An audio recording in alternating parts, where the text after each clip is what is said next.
ഒക്കെ ചലിച്ചുകൊണ്ടിരിക്കുന്നത് അള്ളാഹുവിന്റെ നിയമവ്യവസ്ഥ അനുസരിച്ചാണ്. രാപ്പകലുകൾ മാറി മറിഞ്ഞു വരുന്നതും വേനലും വസന്തവും ശൈത്യവും അഥവാ മഞ്ഞുകാലവും ഒക്കെ കടന്നു വരുന്നതൊക്കെ ആരുടെ നിയമപ്രകാരമാണ്? അള്ളാഹുവിന്റെ നിയമപ്രകാരമാണ്. അതുകൊണ്ട് നമുക്ക് എന്ത് മനസ്സിലാക്കാം? ഈ ഭൂമിയിൽ അള്ളാഹുവിനനുസരിച്ചു കൊണ്ടാണ് ഈ ഭൂമിയിലെ സകല ചരാചരങ്ങളും മുന്നോട്ട് പോയിക്കൊണ്ടിരിക്കുന്നത്. അതുകൊണ്ട് ഇവരെല്ലാം മുസ്ലിങ്ങളാണ്. ഈ അർത്ഥത്തിലെല്ലാം മുസ്ലിങ്ങളാണ് അവര്, അല്ലെ? അപ്പൊ ഇസ്ലാം ഒരു പ്രകൃതി മതമാണ്. പ്രകൃതി മുഴുവനും അനുസരിക്കുന്നത് ഇസ്ലാമിനെയാണ്, അംഗീകരിക്കുന്നത് ഇസ്ലാമിനെയാണ് എന്നുള്ളതാണ് നമുക്കിപ്പോൾ മനസ്സിലായത്. എങ്ങനെയാണ് നമുക്ക് സൂര്യനും ചന്ദ്രനും ഒക്കെ മുസ്ലിമാണ് എന്ന് എങ്ങനെയാണ് പറയാൻ കഴിയുക? ഒരാൾ പറഞ്ഞേര്.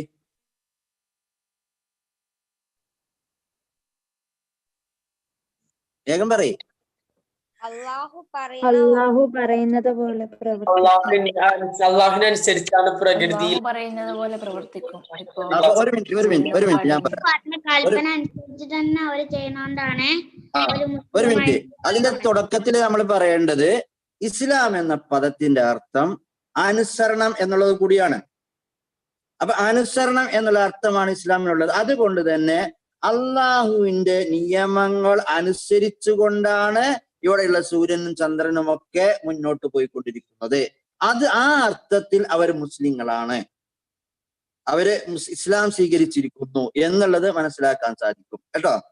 പിന്നെ ഇവയെല്ലാം അതുകൊണ്ട് തന്നെ ഇവയെല്ലാം സൃഷ്ടാവായ അള്ളാഹു തന്നെ ഏർപ്പെടുത്തിയതാണ്. ആ ഏർപ്പെടുത്തിയ നിയമം അനുസരിച്ചാണ് അവർ മുന്നോട്ട് പോകുന്നത്. അതുകൊണ്ട് അവർ പ്രകൃതി നിയമം അനുസരിക്കുന്നു, ഇസ്ലാം അനുസരിക്കുന്നു എന്നർത്ഥം. അപ്പൊ ഒരു സൃഷ്ടിക്കും അത് ലംഘിക്കാൻ സാധിക്കുകയില്ല. ഈ നിയമങ്ങളെ അവ ലംഘിക്കുന്ന പക്ഷം ഈ ലോകം തന്നെ തകർന്നു പോകും, അല്ലെ? ലോകത്തിന്റെ വ്യവസ്ഥ തന്നെ തകർന്നു പോകും. അതുകൊണ്ട് അവരെല്ലാവരും അള്ളാഹുവിന്റെ ഈ നിയമവ്യവസ്ഥ അനുസരിച്ചു കൊണ്ടാണ് മുന്നോട്ട് പോകുന്നത്. അപ്പൊ ആ അർത്ഥത്തിലാണ് എന്ത് നമ്മൾ പറഞ്ഞത്? പ്രപഞ്ചത്തിലെ എല്ലാ വസ്തുക്കളും ഇസ്ലാം അംഗീകരിക്കുന്നു എന്നുള്ള അർത്ഥത്തിൽ പറഞ്ഞു കേട്ടോ. എന്നാൽ മനുഷ്യന്റെ അവസ്ഥ എന്താ? രണ്ട് രീതിയിലുണ്ട്. ഒന്ന്, ഈ പ്രകൃതി അനുസരിച്ച് അള്ളാഹുവിനനുസരിക്കുക എന്നുള്ളതുണ്ട്. ഈ അർത്ഥത്തിൽ നേരത്തെ പ്രപഞ്ചത്തിന്റെ കാര്യം പറഞ്ഞല്ലോ, ആ അർത്ഥത്തില് എല്ലാ മനുഷ്യരും മുസ്ലിങ്ങളാണ്. ആ അർത്ഥത്തില് ഇപ്പൊ ഇവിടെ നരേന്ദ്രമോദി നമുക്കറിയുന്ന നമ്മുടെ പ്രധാനമന്ത്രി, അദ്ദേഹവും ഈ അർത്ഥത്തില് മുസ്ലിമാണെന്ന് പറയേണ്ടി വരും. കാരണം എന്താണ്? അള്ളാഹു അദ്ദേഹത്തിന് കൊടുത്തിട്ടുള്ള നിയമം എന്താണ്? അദ്ദേഹം ജനിച്ചത് മുതൽ തന്നെ ചെവി കൊണ്ടേ കേൾക്കാൻ പാടുള്ളൂ എന്നുള്ളതാണ്. അതാണ് അള്ളാഹു സുബ്ഹാനഹു വ തആല അദ്ദേഹത്തിന് കൊടുത്തുള്ള പ്രകൃതി നിയമം. എല്ലാ മനുഷ്യർക്കും കൊടുത്തുള്ള പ്രകൃതി നിയമം അതാണ്. അപ്പൊ ചെവി കൊണ്ടാണ് കേൾക്കേണ്ടത്. അയാൾ ഒരിക്കലും തന്നെ മൂക്കുകൊണ്ട് കേൾക്കുന്നില്ല. അയാൾ ഒരിക്കലും തന്നെ കണ്ണുകൊണ്ടാണ് കാണേണ്ടത്, ചെവി കൊണ്ട് കാണുന്നില്ല. അപ്പൊ അത്തരം നിയമങ്ങളൊക്കെ അവരനുസരിക്കുന്നുണ്ട്. എന്നാൽ അള്ളാഹുവിന്റെ നിയമപ്രകാരം ഈ മനുഷ്യർക്ക് ബുദ്ധിയും വിവേകവും നൽകിയിരിക്കുന്നു, സ്വാതന്ത്ര്യവും നൽകിയിരിക്കുന്നു. ഏത് ആശയങ്ങൾ സ്വീകരിക്കുവാനും തള്ളിക്കളയുവാനുമുള്ള സ്വാതന്ത്ര്യം, അള്ളാഹുവിന്റെ ആശയങ്ങൾ സ്വീകരിക്കുന്നത് പോലെ തള്ളിക്കളയുവാനുമുള്ള സ്വാതന്ത്ര്യം അവന് നൽകിയിരിക്കുന്നു. എന്നാൽ ഈ രണ്ടർത്ഥത്തിലും അള്ളാഹുവിനെ അനുസരിക്കുന്നവരാവുക എന്നുള്ളതാണ് ഇസ്ലാമിന്റെ. അപ്പോഴാണ് ഒരു മുസ്ലിം പൂർണ്ണമായ മുസ്ലിമായി തീരുന്നത്.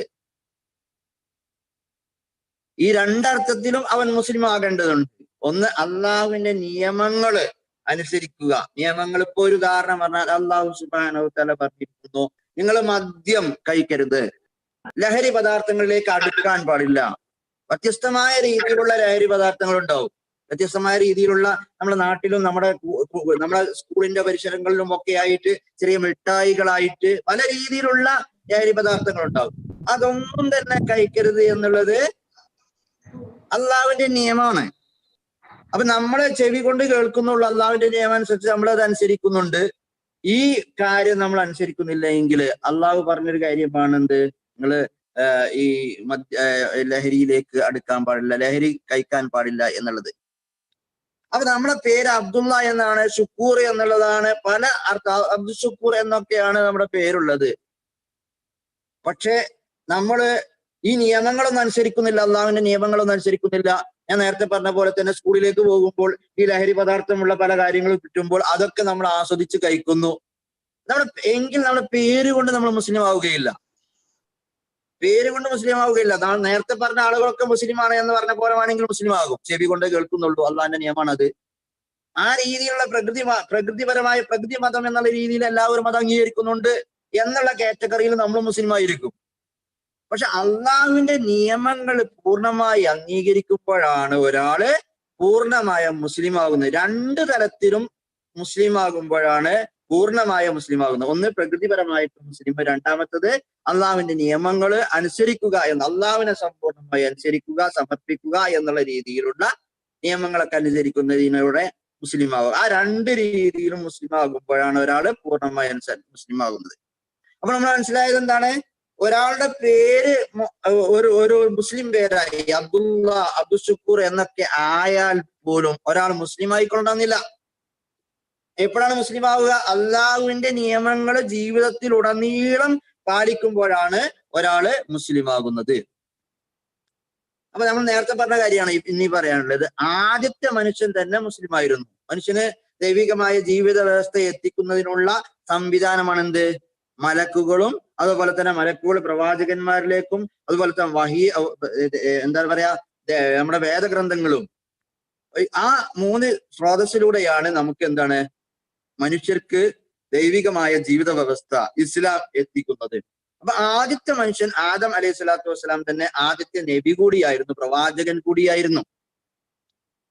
പിന്നീട് മനുഷ്യൻ വഴി തെറ്റുമ്പോഴൊക്കെ അള്ളാഹു സുബ്ഹാനഹു തആല എന്ത് ചെയ്തിട്ടുണ്ട്? പ്രവാചകന്മാരെ നിശ്ചയിച്ചിട്ടുണ്ട്. അതിലൂടെ ഇസ്ലാമിന്റെ യഥാർത്ഥ രൂപം അവർക്ക്, ആ നാട്ടുകാർക്ക് അല്ലെങ്കിൽ ആ സമുദായത്തിന് എത്തിച്ചു കൊടുക്കുകയും ചെയ്തിട്ടുണ്ട്.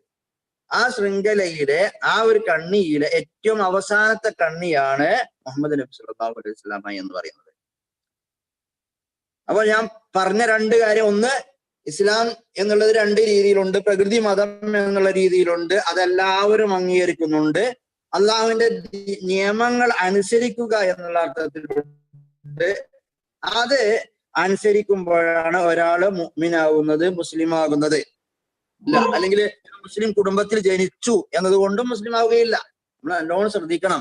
കാരണം നമ്മളൊക്കെ വിചാരിക്കുന്നത് നമ്മളൊക്കെ മുസ്ലിം കുടുംബത്തിൽ പറഞ്ഞിട്ടുണ്ട്, അതുപോലെ തന്നെ നമ്മുടെ പേരൊക്കെ മുസ്ലിമാണ്, മുസ്ലിം പേരാണ്, അതുകൊണ്ട് ഞാൻ മുസ്ലിമാണ് എന്ന് പറയാൻ പറ്റുകയില്ല. ഞാൻ നേരത്തെ പറഞ്ഞ പോലെ ഞാൻ സ്കൂളിലേക്ക് പോകുമ്പോൾ അള്ളാഹുവിന്റെ നിയമത്തിനെതിരായിട്ട് അവിടെ മയക്കുമരുന്നുമായി ബന്ധപ്പെട്ട അല്ലെങ്കിൽ ലഹരിയുമായി ബന്ധപ്പെട്ടിട്ടുള്ള ഒരു വസ്തു കാണുമ്പോൾ അവിടെ എന്റെ ഇസ്ലാം അവിടെ ഉണരണം. എന്റെ അള്ളാഹുവിന്റെ നിയമം അതിനെതിരാണ്, അത് ഉപയോഗിക്കരുത് എന്നാണ് അള്ളാഹു സുബ്ഹാനഹു തആല നമ്മളോട് പറഞ്ഞിട്ടുള്ളത് എന്ന് നമുക്ക് ബോധ്യപ്പെടണം. അതനുസരിച്ച് നമ്മൾ അത് ഒഴിവാക്കുമ്പോഴാണ് നമ്മൾ മുസ്ലിം ആകുന്നത്. അതല്ലാതെ അത് അംഗീകരിച്ചുകൊണ്ട് അല്ലെങ്കിൽ പേര് മുസ്ലിം ആയത് കൊണ്ട് മാത്രം മുസ്ലിം ആവുകയില്ല എന്ന് മനസ്സിലാക്കേണ്ടതുണ്ട്. അപ്പൊ ചിലപ്പോ പറയാം എല്ലാ മതങ്ങളും, അപ്പോ അള്ളാഹു സുബ്ഹാനഹു തആലയുടെ അടുത്ത് സ്വീകാര്യമായ ദീൻ എന്ന് പറയുന്നത് ഇന്ന ദീന ഇൻദല്ലാഹി അൽ ഇസ്ലാം, ഇസ്ലാമാണ് അള്ളാഹു സുബ്ഹാനഹു തആലയുടെ അടുത്ത് സ്വീകാര്യമായിട്ടുള്ള ദീൻ എന്ന് പറയുന്നത് കേട്ടോ. ഇനി നമുക്ക് പഠിക്കാനുള്ളത് ഈ ഞാൻ നേരത്തെ പറഞ്ഞ പോലെ ഇസ്ലാം ഒരു സമ്പൂർണ്ണ മതം സമ്പൂർണ്ണ ദീന് എന്നുള്ള ജീവിത വ്യവസ്ഥ എന്നുള്ള ഭാഗമാണ്. നമ്മൾ ഇതുവരെ പഠിച്ചത് ഇസ്ലാം എന്നതിന്റെ അർത്ഥം, അതുപോലെ തന്നെ ഇസ്ലാം എന്നാൽ എന്താണ് എന്നുള്ളത്, പ്രകൃതി മതവും അതുപോലെ തന്നെ അള്ളാഹുവിന്റെ നിയമങ്ങളും ഒക്കെ അനുസരിക്കുമ്പോൾ പൂർണ്ണമായിട്ട് മുസ്ലിം ആകുന്ന രീതി ഒക്കെയാണ് നമ്മൾ പഠിച്ചത്. ഇനി ദീന് എന്ന് പറയാം. നമ്മൾ ദീൻ, ഇസ്ലാം ദീൻ എന്നാണ് പറയാറുള്ളത് അല്ലെ? അപ്പൊ ദീന് എന്ന് പറഞ്ഞാൽ എന്താണ് എന്നുള്ളത്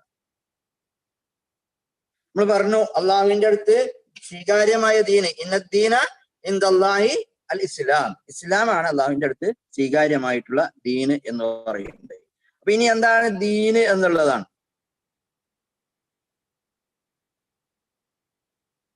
അപ്പൊ ആ ദീന് എന്താണെന്ന് മനസ്സിലായി കഴിഞ്ഞാലാണ് നമുക്ക് എന്താണ് ഇസ്ലാം സമ്പൂർണ്ണമാണ് എന്ന് മനസ്സിലാവുകയുള്ളൂ.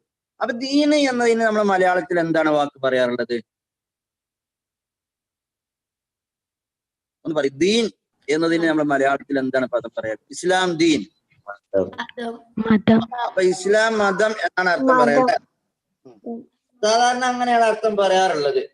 എന്നാൽ മതം എന്നതിന്റെ അർത്ഥം എന്താണ്? മലയാള ഡിക്ഷണറി നിങ്ങളൊന്ന് നോക്കണം. മതം എന്നതിന്റെ അർത്ഥം എന്താണെന്ന് നോക്കണം കേട്ടോ.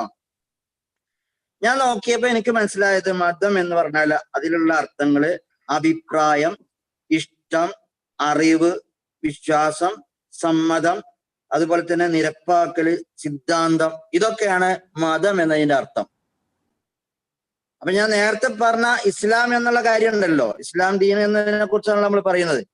അപ്പൊ ഇസ്ലാം ദീൻ എന്നതിന് ഇതിൽ ഏത് ഒരു അഭിപ്രായമാണോ ദീൻ പറഞ്ഞാല്, അല്ലെങ്കിൽ ഒരു ഇഷ്ടമാണോ? എന്റെ ഒരു ഇഷ്ടമാണോ ദീൻ പറഞ്ഞാല്, അല്ലെങ്കിൽ എന്റെ ഒരു അറിവ് മാത്രമാണോ ദീൻ പറഞ്ഞാല്? അപ്പൊ ഈ അർത്ഥം, ഈ വാക്ക് ഇസ്ലാം ദീൻ എന്നതിന് ഇസ്ലാം മതം എന്നുള്ള പരിഭാഷ പൂർണ്ണമല്ല. നമുക്ക് കിട്ടാവുന്ന ഒരു വാക്ക് അതിന് ഉപയോഗിക്കുന്നു എന്നർത്ഥം. അപ്പൊ അതുകൊണ്ടാണ് നമ്മള് ദീന് എന്ന് പറഞ്ഞാൽ എന്താണ് എന്ന് നമ്മൾ കൃത്യമായി പഠിക്കണം. മലയാളത്തിൽ ഒരു വാക്കുകൊണ്ട് ദീന് പറഞ്ഞാൽ, ഇസ്ലാം ദീന് പറഞ്ഞാൽ ഇസ്ലാം മതം എന്ന് പറയുന്നതോടുകൂടി അത് മനസ്സിലാവുകയില്ല. കാരണം മതം എന്നതിന്റെ അർത്ഥം ഇതൊക്കെയാണ്. നമ്മൾ ആന മതം പൊട്ടി എന്ന് പറയും അല്ലെ. അപ്പൊ അതിനൊക്കെ അതുപോലെ ഈ മതം എന്ന് പറഞ്ഞാല് ഈ നേരത്തെ പറഞ്ഞ അർത്ഥങ്ങളാണ്. അഭിപ്രായം, ഇഷ്ടം, അറിവ്, സമ്മതം, നിരപ്പാക്കൽ, സിദ്ധാന്തം, ഇതൊക്കെയാണ് ഈ മതം എന്നതിന്റെ അർത്ഥം. പക്ഷെ ഇസ്ലാം ദീൻ എന്നതിന്റെ അർത്ഥം അതൊന്നുമല്ല. അപ്പൊ അതുകൊണ്ട് ദീന് എന്ന് പറഞ്ഞാൽ എന്താണെന്ന് ശരിക്കും പഠിക്കേണ്ടതുണ്ട്. അപ്പൊ 3 അഭിപ്രായങ്ങളാണുള്ളത്. 3 അഭിപ്രായങ്ങളാണുള്ളത്. ശരിക്കും ശ്രദ്ധിക്കണം കേട്ടോ. 3 അഭിപ്രായങ്ങളാണ് ഉള്ളത്. ഒന്ന്, സ്വകാര്യ ജീവിതത്തിലേക്കുള്ള ഒരു വ്യവസ്ഥയാണ് ദീൻ എന്ന് പറയുന്നത്. എന്റെ സ്വകാര്യ ജീവിതത്തിലേക്കുള്ള ഒരു വ്യവസ്ഥയാണ്. ചില ആളുകൾ അങ്ങനെയാണ് പറയുന്നത്, എന്റെ സ്വകാര്യ ജീവിതത്തിലേക്കുള്ള വ്യവസ്ഥ എന്നുള്ള രീതിയിലാണ്. മതം ഒരു സ്വകാര്യ ഇടപാടാണ് എന്ന് പറയുന്നവര്.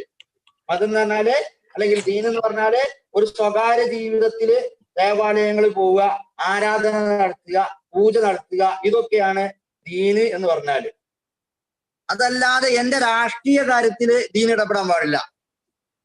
എന്റെ കുടുംബ ജീവിതത്തിൽ ദീൻ ഇടപെടാൻ പാടില്ല. ഞാൻ നന്നായി നിസ്കരിക്കും, നോമ്പെടുക്കും, ഹജ്ജ് ചെയ്യും, വഴിപാടുകളൊക്കെ നടത്തും, ഇതൊക്കെ അള്ളാഹുവിന് അല്ലെങ്കിൽ ഇതൊക്കെ ദൈവത്തിന് എന്നുള്ളതാണ് ദീൻ എന്ന് പറഞ്ഞാല്. ചില ആളുകൾ അങ്ങനെയാണ് തെറ്റിദ്ധരിച്ചിരിക്കുന്നത്. അതല്ലാതെ ദീന് ഒരിക്കലും തന്നെ ഞാൻ വിവാഹം കഴിക്കുമ്പോൾ സ്ത്രീധനം വാങ്ങാൻ പാടുണ്ടോ ഇല്ലേ എന്നുള്ളത് തീരുമാനിക്കേണ്ടത് ദീനല്ല. രാഷ്ട്രീയത്തിലെത്തുമ്പോൾ ഞാൻ ആരുടെ നിയമം അനുസരിക്കണം എന്ന് തീരുമാനിക്കേണ്ടത് ദീനോ അള്ളാഹു അല്ല.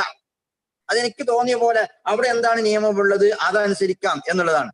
അപ്പൊ അവിടേക്കൊന്നും ദീന് കടക്കാൻ പാടില്ല, അവിടേക്കൊന്നും ദീന് കടക്കാൻ പാടില്ല എന്നുള്ള വിശ്വസിക്കുന്നു ചില ആളുകള്.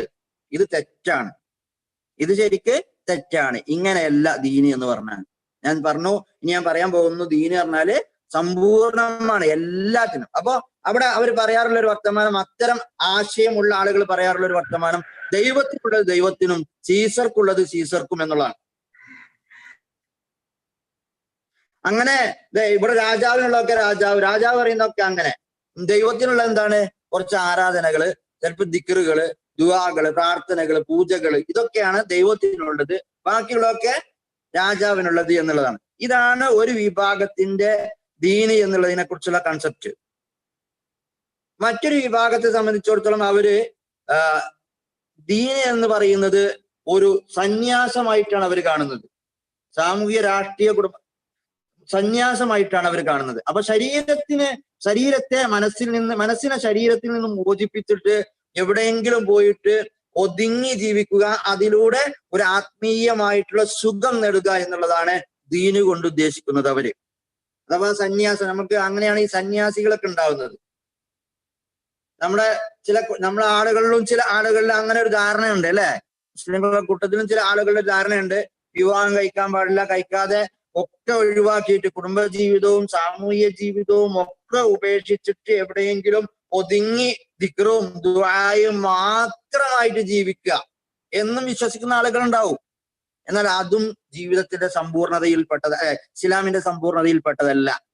അതുകൊണ്ടാണ് അള്ളാഹുവിന്റെ റസൂലിന്റെ അടുത്ത് വന്നിട്ട് 3 ആളുകൾ പറഞ്ഞില്ലേ, റസൂലെ ഞങ്ങൾക്കൊരു സംതൃപ്തി കിട്ടുന്നില്ല, ആത്മീയമായ ഒരു സംതൃപ്തി കിട്ടുന്നില്ല, അതുകൊണ്ട് ഞങ്ങൾ ഇനി മുതല് ആരും തന്നെ വിവാഹം കഴിക്കുകയില്ല, ഞങ്ങൾ രാത്രി മുഴുവനും നമസ്കരിച്ചുകൊണ്ടേയിരിക്കും, നോമ്പെടുത്തുകൊണ്ടിരിക്കും, പകല് മുഴുവൻ നോമ്പെടുത്തുകൊണ്ടിരിക്കും എന്നൊക്കെ പറഞ്ഞിട്ട് ചില ആളുകൾ വന്നു. അപ്പൊ റസൂല് ശരിക്കും അത് നല്ല കാര്യമല്ലേ? നോമ്പെടുക്കുകയാണ്, നിസ്കരിക്കുകയാണ്, രാത്രി മുഴുവൻ നിസ്കരിക്കുക, നിന്ന് നമസ്കരിക്കുകയാണ് അള്ളാഹ്ക്ക് വേണ്ടിയിട്ട്. അതൊക്കെ നല്ല കാര്യമല്ലേ? പക്ഷെ അത് അള്ളാഹുവിന്റെ റസൂൽ ശരിക്കും സ്വീകരിക്കുക അംഗീകരിക്കുകയാണ് വേണ്ടിയിരുന്നത്. പക്ഷെ അള്ളാഹുവിന്റെ റസൂൽ പറഞ്ഞത് അത് അംഗീകരിക്കുകയില്ല, അത് എന്റെ ദീനിൽപ്പെട്ടതല്ല, അല്ലെങ്കിൽ എന്റെ മാതൃകയിൽപ്പെട്ടതല്ല. ഞാൻ വിവാഹം കഴിച്ചിട്ടുണ്ട്, ഞാൻ നമസ്കരിക്കുന്ന സമയമുണ്ട്, നമസ്കരിക്കാത്ത സമയങ്ങളുണ്ട്, അതുപോലെ തന്നെ ഭക്ഷണം കഴിക്കുന്ന എല്ലാ സാമൂഹികമായിട്ട് ഇടപെടുന്ന സമയങ്ങളുണ്ട്, എല്ലാ കാര്യങ്ങളും ഉണ്ട്. അപ്പൊ ഇസ്ലാമിനെ സംബന്ധിച്ചിടത്തോളം ഈ രണ്ട് ആശയവും അംഗീകരിക്കുന്നില്ല. ദുനിയാ ജീഫത്തുൻ വത്തുല്ലാബുവ കിലാവുൻ. ദുനിയാവ് എന്ന് പറഞ്ഞാൽ ദുനിയാവുമായി ബന്ധപ്പെട്ട ഒരു കാര്യത്തിലും ഇടപെടാൻ പാടില്ല. അത് അംഗീകരിച്ചു. അത് ഒരു എല്ല് കഷ്ണം പോലെയാണ്, അല്ലെങ്കിൽ ഒരു വേസ്റ്റ് പോലെയാണ്. അതിനെ തേടിപ്പിടിച്ച് നടക്കുക എന്ന് പറഞ്ഞാൽ ഒരു നായയെ പോലെയാണ് എന്ന് പറയുന്ന വിഭാഗമുണ്ട്. അവരെ സംബന്ധിച്ചിടത്തോളം ദുനിയാവിലുള്ള ഒരു ഇടപാടുണ്ടാവില്ല, കടപ്പാടുണ്ടാവുകയില്ല, ആരോടും ഒരു കടപ്പാടുണ്ടാവുകയില്ല, ആരോടും എന്ത് പറയാ ഒരു ഉത്തരവാദിത്വം ഉണ്ടാവുകയില്ല, സമൂഹത്തിനോടൊന്നും ഒരു ഉത്തരവാദിത്വം ഉണ്ടാവുകയില്ല. അങ്ങനെയുള്ള ഒരു വിഭാഗമാണത്. എന്നാൽ ഇസ്ലാമിനെ സംബന്ധിച്ചിടത്തോളം ഈ രണ്ട് കാര്യങ്ങളും അംഗീകരിക്കുന്നില്ല. ഇസ്ലാമിനെ സംബന്ധിച്ചിടത്തോളം ഇസ്ലാം സമ്പൂർണമായ ഒരു ജീവിത വ്യവസ്ഥയാണ്. അഥവാ എന്റെ പൂജയിൽ മാത്രം, ആരാധനയിൽ മാത്രം, എന്റെ നമസ്കാരത്തിലും നോമ്പിലും മാത്രം ഒതുങ്ങുന്ന ഒരു ദീനല്ല ഇസ്ലാം ദീൻ എന്ന് പറയുന്നത്. എന്റെ രാഷ്ട്രീയത്തിൽ എങ്ങനെയാണ് പെരുമാറേണ്ടത്, സാമ്പത്തിക ഇടപാടുകളിൽ എങ്ങനെയായിരിക്കണം, സാമൂഹിക മേഖല എങ്ങനെയായിരിക്കണം എന്നൊക്കെ പഠിപ്പിച്ചു തരുന്നുണ്ട്. ഒരാള് ഈ നാടിന്റെ മുഖ്യമന്ത്രിയാണെങ്കിൽ അയാൾക്കുള്ള നിയമങ്ങൾ ഈ ദീനിലുണ്ട്. ഈ വീട്ടിലെ മുഖ്യമന്ത്രിയാണെങ്കിലും വീട്ടിലെ നിയമങ്ങളും ഈ ദീനിലുണ്ട് എന്നർത്ഥം. അപ്പൊ അവിടേക്കൊക്കെ നിയമവ്യവസ്ഥയുള്ള ഒരു സംവിധാനമാണ്, സമ്പൂർണമായിട്ടുള്ള നിയമവ്യവസ്ഥയുള്ള ഒരു സംവിധാനമാണ് ഇസ്ലാം ദീൻ എന്ന് പറയുന്നത്, ഒരു സമ്പൂർണ്ണ ജീവിത വ്യവസ്ഥ. നമ്മള് നമസ്കാരത്തിൽ വജ്ജഹ്തു അല്ലെ പ്രാർത്ഥന ചൊല്ലാറുണ്ട്. വജ്ജഹ്തു വജ്ഹിയല്ലദീ ഫത്തറ സമാവാതി എന്ന് തുടങ്ങുന്ന പ്രാർത്ഥന ചൊല്ലാറുണ്ട്. അതിലൊരു പ്രതിജ്ഞയുണ്ട്. എന്താണ് ആ പ്രതിജ്ഞ? ഇന്ന സ്വലാത്തി വനുസുക്കി വമഹിയായ വമമാത്തി. ഒരു മനുഷ്യന്റെ ജീവിതത്തിൽ ഉൾപ്പെടാൻ പറ്റുന്നത് മുഴുവനും നമ്മൾ അള്ളാഹുവിന് സമർപ്പിച്ചു. ഇന്ന സ്വലാത്തി, എന്റെ നമസ്കാരം എന്ന് പറഞ്ഞാൽ നമസ്കാരം മാത്രമല്ല, എന്റെ ആരാധനാ കർമ്മങ്ങൾ മുഴുവനും അള്ളാഹുവിന് വേണ്ടിയാണ്. വേറൊരാൾക്കും അത് ഞാൻ കൊടുക്കുകയില്ല, പങ്കാളിയാക്കുകയുമില്ല. ഇന്ന സ്വലാത്തി, എന്റെ നമസ്കാരം, വനുസുക്കി വമഹിയായ, എന്റെ നേർച്ച വഴിപാടുകള്, അതുപോലെ തന്നെ വമഹിയായ, എന്റെ ജീവിതം, അഥവാ അതിലെല്ലാം ഉൾപ്പെട്ടു. എന്റെ ജീവിതം മുഴുവനും അള്ളാഹുവിന് വേണ്ടിയുള്ളതാണ്. അതുപോലെ തന്നെ അതിൽ ഉൾപ്പെടാത്ത, ഇനി ജീവിതത്തിൽ ഉൾപ്പെടാത്ത ഒരു കാര്യമുണ്ടായിരുന്നു, മരണം. അതും അതിൽ ഉൾപ്പെടുത്തിയിട്ട് പറഞ്ഞു ഓമമാത്തി, എന്റെ മരണവും അള്ളാഹു. അപ്പൊ സമ്പൂർണമായിട്ട് അതിലേക്കൊക്കെ എന്റെ ജീവിതത്തിലെ മുഴുവൻ മേഖലയിലേക്കും വ്യവസ്ഥയുള്ള, നിയമങ്ങളുള്ള ഒരു സംവിധാനമാണ്, സമ്പൂർണ്ണ ജീവിത വ്യവസ്ഥയാണ് ഇസ്ലാം എന്നുള്ളതാണ് ഇതിൽ നമുക്ക് മനസ്സിലാക്കാൻ സാധിക്കുന്നത്. അപ്പൊ നേരത്തെ പറഞ്ഞ രണ്ട് ആശയങ്ങളും തെറ്റാണ്. ഇസ്ലാമില് ഈ മേഖലകളിലേക്കൊക്കെ എങ്ങനെ സമ്പത്ത് ചെലവഴിക്കണം എന്നുള്ളത് എനിക്ക് ദീനിയായ കാര്യമാണ്. എങ്ങനെ സമ്പത്ത് ചെലവഴിക്കണം എന്നുള്ളത് അതിനൊരു ദീനിന്റെ നിയമമുണ്ട്. നമസ്കാരത്തിന് മാത്രമല്ല, എന്നെ സംബന്ധിച്ചിടത്തോളം, നമ്മളെ സംബന്ധിച്ചിടത്തോളം ദീൻ ഉണ്ടാവുക. ഇനി ദീന് എന്നുള്ള പദം ഉപയോഗിച്ചിട്ടുള്ള സ്ഥലങ്ങൾ നമ്മൾക്കൊന്ന് പരിശോധിച്ച് നോക്കാം. സൂറത്തുൽ ഫാത്തിഹ ഞങ്ങൾ പഠിച്ചിട്ടുണ്ടല്ലോ. അവിടെ മാലിക് യൗമിദ്ദീൻ, മാലിക് യൗമിദ്ദീൻ, അവിടെ ദീൻ എന്ന് എന്താ അർത്ഥം പറഞ്ഞിട്ടുള്ളത്? പ്രതിഫല ദിനം, പ്രതിഫല ദീനം അല്ലെ? അപ്പൊ അവിടെ ദീൻ എന്ന് പറഞ്ഞാൽ ആ അർത്ഥത്തിലാണ്, ഭൂമിയിൽ ജീവിച്ചതിന്റെ പ്രതിഫലമാണ് ദീൻ എന്ന് പറഞ്ഞാല്. ഭൂമിയിൽ ജീവിച്ചതിന്റെ പ്രതിഫലം പരലോകത്ത് ലഭിക്കുന്നു, അതൊരു അതിന്റെ അർത്ഥത്തിൽ ദീൻ എന്ന് പറയുന്നു. ഇനി ഞാൻ നേരത്തെ പറഞ്ഞു, ആരാധനക്ക് മാത്രമല്ല ദീൻ എന്ന് ഉപയോഗിക്കുക എന്ന് പറഞ്ഞു. ജീവിതത്തിലെ മറ്റു സാമൂഹിക ഇടപാടുകൾക്കൊക്കെ ദീൻ എന്ന് ഉപയോഗിക്കാറുണ്ടെന്ന്. അറഅയ്തല്ലദീ യുകദ്ദിബു ബിദ്ദീൻ, ദീനിനെ കളവാക്കിയവനെ നീ കണ്ടില്ലേ എന്ന് വിശുദ്ധ ഖുർആൻ ചോദിക്കുന്നുണ്ട്. എന്നിട്ട് ആരാണ് ദീനിനെ കളവാക്കിയതെന്ന് പറയുന്നുണ്ട്. വലാ യഹ്ളു അലാ തുആമിൽ മിസ്കീൻ, മിസ്കീന്റെ, ദരിദ്രന്റെ ഭക്ഷണം, അഗതിയുടെ ആഹാരം തടയുന്നവൻ, നൽകാത്തവൻ, അവനാണ് ദീനിനെ കളവാക്കിയവൻ. അപ്പൊ ഇവിടെ ദീൻ എന്നുള്ള ഉപയോഗം സാമൂഹികമായ ഇടപാടുകളില് അള്ളാഹുവിന്റെ നിയമങ്ങൾ അംഗീകരിക്കാത്തവൻ എന്നർത്ഥം. അഥവാ അവിടെ അഗതിക്ക് ഭക്ഷണം കൊടുക്കണം എന്നുള്ളത് ഇസ്ലാം ദീനിന്റെ ഒരു കൽപ്പനയാണ്. അപ്പൊ ആ അർത്ഥത്തിൽ ഇവിടെ ദീനിനെ കളവാക്കിയവൻ എന്ന് പറഞ്ഞാൽ എവിടെയാണ്? ദീൻ പറഞ്ഞാൽ ഇവിടെ എന്താണ്? സാമൂഹിക ഇടപാടുകളില്, സാമൂഹികമായ സേവന പ്രവർത്തനങ്ങളില് ദീൻ ആവശ്യമാണ്. സേവന പ്രവർത്തനങ്ങളില് നമ്മള് സേവന പ്രവർത്തനങ്ങളിലും നമ്മള് അള്ളാഹുവിന്റെ നിയമം അംഗീകരിക്കേണ്ടതുണ്ട്. അതെന്റെ ഉത്തരവാദിത്തമാണ്, ഡ്യൂട്ടിയാണ്. അതിന് കൃത്രിമത്വം കാണിക്കുന്നവന് ദീനിനെ കളവാക്കിയവനാണ് എന്ന് നമ്മളെ പഠിപ്പിച്ചു തന്നിട്ടുണ്ട്. അപ്പൊ ദീന് എന്നുള്ളതിന്റെ അവിടെയുള്ള അർത്ഥം സേവന പ്രവർത്തനങ്ങളില് ദീന് എന്നുള്ള സാമൂഹിക ഇടപാടുകളിലും ദീനിന്റെ വ്യവസ്ഥകൾ അംഗീകരിക്കണം എന്നുള്ളതാണ് അവിടെ നമുക്ക് കാണാൻ കഴിയുന്നത്. അതുപോലെ തന്നെ ആരാധനാ കർമ്മങ്ങളിലും അത് വേണമെന്ന് നമുക്ക് കാണാൻ കഴിയും. വമാ ഉമിറു ഇല്ലാ ലിയഅ്ബുദുല്ലാഹ മുഖ്ലിസീന ലഹുദ്ദീൻ എന്ന് പറഞ്ഞിട്ട് അവിടെ പറയുന്നത് ദീനും ഈ സ്വലാത്തും നമസ്കാരത്തെ കുറിച്ചും സക്കാത്തിനെ കുറിച്ചും ഒക്കെയാണ് ആ ഭാഗത്ത് പറയുന്നത്. എന്നാൽ ഇനി കുറച്ചുകൂടെ ഇങ്ങോട്ട് വന്നു കഴിഞ്ഞാൽ അസ്സാനിയത്തു വസ്സാനി എന്ന് പറഞ്ഞിട്ട് വ്യഭിചാരികളെ കുറിച്ച് പറയുന്ന ഒരു ഭാഗമുണ്ട്. വ്യഭിചാരികളെ കുറിച്ച് വ്യഭിചാരിണികളെ കുറിച്ചും പറയുന്ന ഒരു ഭാഗത്ത് അവിടെയും പറയുന്നത് വലാ തഖുദുക്കും ബിഹിമാ റഅഫത്തും ഫിദ്ദീനില്ലാഹ്, അള്ളാഹുവിന്റെ നിയമവ്യവസ്ഥയിൽ നടപ്പാക്കുന്ന കാര്യത്തിൽ നിങ്ങൾക്ക് അവരോട് ദയ തോന്നാൻ പാടില്ല. അപ്പൊ ഇവിടെ ക്രിമിനൽ നിയമവുമായി ബന്ധപ്പെടുത്തിക്കൊണ്ടാണ് ദീൻ എന്ന് പറയുന്നത്. അപ്പൊ ജീവിതത്തിന്റെ എല്ലാ മേഖലയായിട്ട് ഞാൻ പറഞ്ഞുകൊണ്ടിരിക്കുന്നത്. ദീൻ എന്നുള്ളത് പദം എല്ലാ മേഖലയും ഉൾപ്പെടുത്തിക്കൊണ്ട് പറഞ്ഞുകൊണ്ടിരിക്കുകയാണ്. ഒന്ന് ഇബാദത്ത് കാര്യം, ആരാധന കാര്യങ്ങളുമായി ബന്ധപ്പെടുത്തിക്കൊണ്ട് പറഞ്ഞു. രണ്ട് സാമൂഹിക ഇടപെടലുകളുമായി ബന്ധപ്പെടുത്തി പറഞ്ഞു. ക്രിമിനൽ നിയമങ്ങളുമായി ബന്ധപ്പെടുത്തിക്കൊണ്ട് പറഞ്ഞു. അങ്ങനെ യുദ്ധ നിയമങ്ങളുമായി ബന്ധപ്പെടുത്തിക്കൊണ്ട് പറയുന്നു. അങ്ങനെ എല്ലാ മേഖലകളിലെ ബന്ധപ്പെടുത്തിക്കൊണ്ട് ദീന് എന്ന് പറയുന്നു. അതിൽ നിന്ന് നമുക്ക് എന്ത് മനസ്സിലാക്കാൻ സാധിക്കും? ദീൻ എന്നുള്ളത് നേരത്തെ പറഞ്ഞ രണ്ട് ആശയങ്ങൾക്കെതിരാണ്. ഒന്ന്, എന്റെ വ്യക്തിപരമായ ആവശ്യങ്ങൾക്ക് വേണ്ടിയുള്ളതാണ് ദീന്. ഒരു മതത്തിന്റെ അത് മനുഷ്യന്റെ സ്വകാര്യ ഇടപാടുകളാണ്, എന്റെ സ്വകാര്യ ജീവിതത്തിലേക്ക് മാത്രമുള്ളതാണ് ദീൻ എന്നുള്ള ആശയം തെറ്റാണ്.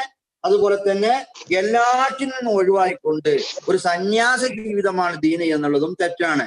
അപ്പോ ജീവിത വ്യവസ്ഥയാണ് എന്നുള്ളതാണ് ഇസ്ലാമിന്റെ കാഴ്ചപ്പാട്.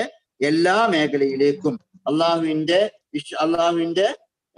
അള്ളാഹുവിന്റെ നിയമവ്യവസ്ഥകളുണ്ട്. അപ്പൊ എന്റെ ജീവിതത്തിന്റെ സമ്പൂർണമായ ജീവിത വ്യവസ്ഥയാണ് ദീൻ, ഇസ്ലാം ദീൻ എന്നതുകൊണ്ട് ഉദ്ദേശിക്കുന്നത് എന്നാണ് ഇന്ന് നമ്മൾ പഠിച്ചത്. ഇൻഷാ അല്ലാഹ് ഇവിടെ അവസാനിപ്പിക്കുകയാണ് ഈ ക്ലാസ്. നമ്മൾ രണ്ട് കാര്യങ്ങൾ പഠിച്ചു. ഒന്ന്, ഇസ്ലാം എന്നാൽ എന്താണ്, അതിന്റെ പദം എന്താ, അർത്ഥം എന്താണ് എന്നുള്ളതും അതിന്റെ ആശയം എന്താണ് എന്നുള്ളതും പഠിച്ചു. അതുപോലെ തന്നെ ഇസ്ലാം രണ്ട് തെറ്റിദ്ധാരണകൾ, ഇസ്ലാം മതം അതിന്റെ എന്താണ് സ്ഥാപക നേതാവ് മുഹമ്മദ് നബിയാണെന്ന് ചില ആളുകൾ പറയുന്നത് തെറ്റാണെന്ന് നമ്മൾ മനസ്സിലാക്കി. അതുപോലെ തന്നെ ഇസ്ലാം എന്നുള്ളത് സമ്പൂർണ്ണ ജീവിത വ്യവസ്ഥയാണ്. ദീൻ പദത്തിന്റെ അർത്ഥം എന്താണ് എന്നും നമ്മൾ മനസ്സിലാക്കുകയുണ്ടായി. ഇനി നിങ്ങൾക്ക് അതിൽ എന്തെങ്കിലും സംശയം ഉണ്ടെങ്കിൽ ചോദിക്കും.